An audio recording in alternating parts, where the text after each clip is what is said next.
First of all, the gospel begins with God. You see, the whole problem really comes back to the nature of God. God is just. God is holy. God cannot violate His attributes. He cannot do something that contradicts Himself. He is a righteous God. Now, that is a good thing. It would be terrifying to know that this universe was created by an evil God. An omnipotent God that was evil would be absolutely terrifying. So it's good that God is just, but then it presents also another problem. If God is just, what does He do with us? Let me illustrate the problem for you. A few years ago, I was in Europe, and I was going to speak at a university, and I knew that the crowd was really going to be against me. And they all had this idea that this social dinosaur was going to come over with some Puritan-type message and tell them that they were all sinners. And so when I walked out on the stage, I was really praying, Lord, please help me. And I feel like He gave me some wisdom. I looked at this crowd of university students, and I said, I am going to share with you the most terrifying truth in the Scriptures. And I kept telling them and warning them, I'm about to share with you the most terrifying truth that anyone could ever know about God. And so when they were all poised on the edge of their seat, I looked at them and I said, here it is. The most terrifying truth of Scripture is that God is good. Now at that moment they all kind of started laughing, snickering. It's like, what's the problem? Some of them even voiced. They said, well, what's the problem with a good God? I mean, why is that bad news? Why is it terrifying that God is good? And my answer was this. It's terrifying to know that God is good because we are not. So what does a good God do with people like us? Sinners. We've sinned against God. We've sinned against one another. We've sinned against nature. We've sinned against everything. All of creation calls for our condemnation. If God is truly just, then what does He do with us? If a just God simply pardons the wicked, He is no longer just. If a holy God calls the wicked to Himself to have fellowship with Him, He's not a holy God. So the great question of all the Scripture is this: how does a just God pardon wicked men and still be just? How does a holy God call wicked men into fellowship with Him and still be holy? And the answer is found in the cross of Jesus Christ. In the cross of Jesus Christ, we see this tremendous, unique revelation of the fullness of God's attributes. God is just. He must condemn our sin. God is love. And so He becomes a man in His Son, lives a perfect life as a man, and then goes to that tree, and on that tree the sins of His people are cast upon Him, and all the justice of God, all the wrath of God that we deserve is thrown down upon the head of Christ. The exact measure that was required in order to fully satisfy the justice of God. After suffering, Christ said, "It is finished." That meant He did what was required to satisfy God's justice against God's people. He paid the price in full. This is so very important to understand, that it wasn't that our sins were atoned for simply because the Romans beat Jesus up and nailed Him on a cross. Our sins were atoned for because on that tree He bore our sin, and it pleased the Lord, it pleased Yahweh to crush Him. The wrath of God that should have fallen upon me and you fell upon His only begotten Son, and He suffered it in full. He paid the price. He died, for the wages of sin is death, and on the third day He rose again from the dead. And now He's seated at the right hand of God, and there is no other name in any other world. There is no other name given to men whereby we might be saved except for the name of Jesus Christ. He's the way, the truth, and the life, and no one comes to the Father except through Him. There is one God and one mediator between God and men, the man Christ Jesus. And in order to be saved, the Bible calls all men to repent of their sins and to believe the gospel. Now, what does it mean to repent? Many have defined the term as to change one's mind. That's what the word means in Greek, and that truth is there. But that means so much more than what you and I can conceive in our culture today.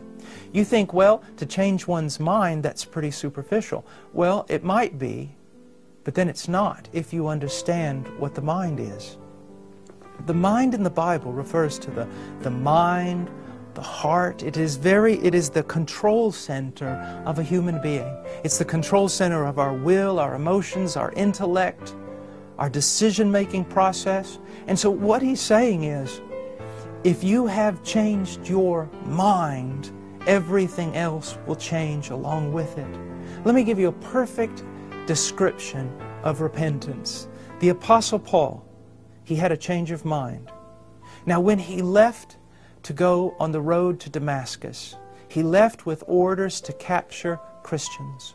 Now, why? This is what he believed. This is what Paul thought. Paul thought that Jesus of Nazareth was the greatest blasphemer who ever had walked the planet. That's what he thought. He also thought that the Christians were a terrible sect that ought to be destroyed. That's what he thought. And then on the road to Damascus, he had an encounter with the resurrected Christ. And what happened? His thinking changed. His entire reality was proved to be wrong. Everything he thought about reality, especially with regard to God, was wrong. He recognized he was wrong and began to think completely different. He now thought, what? That Jesus was the Son of God and the long-awaited Messiah. He now thought that the Christians were the very people of God, the very Israel of God. And because his thoughts changed, everything else changed. After being baptized, he began to minister and to preach the gospel and to be persecuted for the very faith that he was once persecuting. You see, to repent is to realize that all your thinking, your entire view about reality was wrong, and then to see and to submit to God's truth about who He is, about who you are, and about who Jesus is and what He's done for you. Now the question is, have you repented? Has your mind changed? Has that change of mind led to a change of the intellect, a change of the will, a change of your emotions? The sins you once loved, do you now hate? The holiness you once ignored, do you now desire? The Christ that you had no part with, that you lived apart from, do you now esteem Him? Do you consider the kingdom of heaven to be a pearl of great price? Those are certain evidences that a work of repentance has been done in your heart. Not only must we repent, but we must believe in Jesus Christ. To recognize that there is absolutely nothing in us that can save us. As the hymn writer said, "Nothing in my hands I bring, but only to the cross of Christ I cling." It is a recognition that you have only one hope, and 100% of that hope is found in the person and work of Jesus Christ. That you know that you cannot save yourself, to the point that if someone were to even suggest that you would enter into heaven by some works of righteousness, it would cause you to be nauseous, and you would cry out, "No, no, blasphemy, no. I am saved for only one reason. 2,000 years ago, the Son of God bled and died for me." So salvation comes to us through repentance and through faith in Jesus Christ. Now, if you truly believe in Christ, you have eternal life. But how do you know you have truly believed? Even if you've had some sort of conversion experience and you felt some sort of peace of God and so many other emotions, how do you really know it's real? Well, one of the ways that you know it's real is that it will continue. It's not that necessarily the emotional high will continue. But what will continue is you will continue to grow in grace. You will continue to deepen in your repentance. You will continue to deepen in your faith. Little by little you will be transformed more and more into the image of Jesus Christ. And you say, well, Brother Paul, does a real Christian sin? Yes. Sadly enough, yes. Can a real Christian fall into sin? Yes. But here's the difference. A real Christian cannot live in a continuous state of carnality, a continuous state of immaturity. Because the Bible says, he who began a good work in you will finish it. The Bible talks about in Hebrews 12 that one of the greatest signs of true conversion is that God will watch over you with loving parental care, and He will even discipline you, chastise you when you turn off the path. Not because His attitude toward you has changed, but because He loves you and He desires your holiness.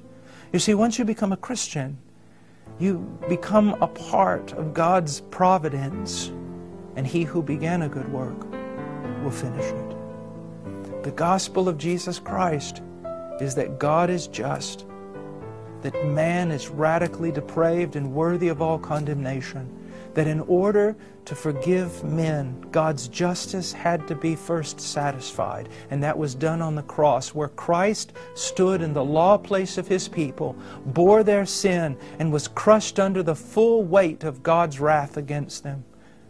On dying, He paid the price in full. He has risen from the dead, and now all men everywhere may be saved through faith, through repentance and faith in Jesus Christ. And the evidence of that repentance unto salvation and that faith unto salvation will be the continuing work of God leading to holiness.